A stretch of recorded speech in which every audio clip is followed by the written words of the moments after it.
ଝାରସୁଗୁଡ଼ା ଜିଲ୍ଲାପାଳଙ୍କ କାର୍ଯ୍ୟାଳୟସ୍ଥିତ DMF auditorium କକ୍ଷଠାରେ ଅଣକ୍ୟାଡର ପ୍ରସିକ୍ୟୁଟରମାନଙ୍କ ପାଇଁ ଚାଲିଥିବା 2 ଦିନିଆ ଇଣ୍ଡକ୍ସନ୍ ଏବଂ ରିଫ୍ରେଶର ପ୍ରଶିକ୍ଷଣ କାର୍ଯ୍ୟକ୍ରମ ଆଜି ସଫଳତାର ସହ ଉଦ୍ଯାପିତ ହୋଇଯାଇଛି।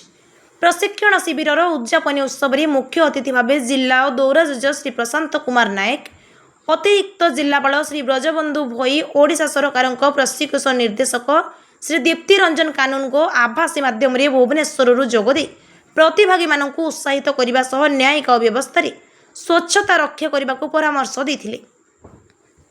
ଏହି ସମଗ୍ର 2 ଦିନିଆ କାର୍ଯ୍ୟକ୍ରମକୁ ଝାରସୁଗୁଡ଼ା ପ୍ରସିକ୍ୟୁସନ ବିଭାଗର ଡେପୁଟି ଡାଇରେକ୍ଟର ଶ୍ରୀ ବୃନ୍ଦାବନ ନାୟକ ଏବଂ ଆସିଷ୍ଟାଣ୍ଟ ଡାଇରେକ୍ଟର ଉଷାରାଣୀ ମାଝୀରୁ ସୁଚାରୁ ରୂପେ ସଂଯୋଜନା ଓ ପରିଚାଳନା କରିଥିଲେ।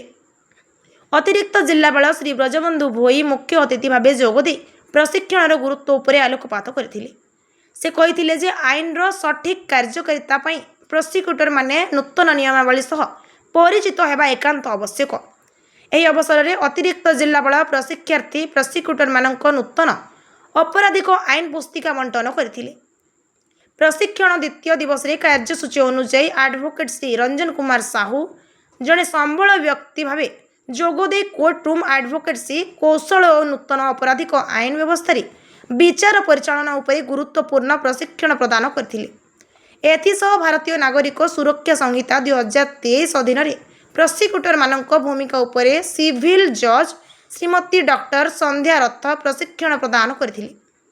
ଏଥିସହ କୋର୍ଟ ରୁମ୍ ଆଡଭୋକେଟ୍ସି କୌଶଳ, ବୈଜ୍ଞାନିକ ପ୍ରମାଣର ଗୁରୁତ୍ୱ ଏବଂ ନୂତନ ଆଇନରେ ଜାମିନ ଓ ପୀଡ଼ିତାଙ୍କ ଅଧିକାର ବିଷୟରେ ବିଶଦ ଆଲୋଚନା କରାଯାଇଥିଲା।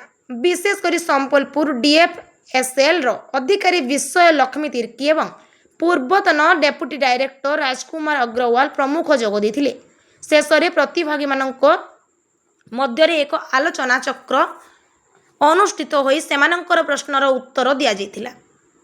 ଏଥିସହ ଜିଲ୍ଲାର କ୍ୟାଡର ପବ୍ଲିକ୍ ପ୍ରସିକ୍ୟୁଟର ଏବଂ କ୍ୟାଡର ଅତିରିକ୍ତ ପବ୍ଲିକ୍ ପ୍ରସିକ୍ୟୁଟରମାନେ ମଧ୍ୟ ଏହି ପ୍ରଶିକ୍ଷଣ ଶିବିରରେ ଯୋଗଦେଇ ଆଲୋଚନାରେ ଅଂଶଗ୍ରହଣ କରିଥିଲେ।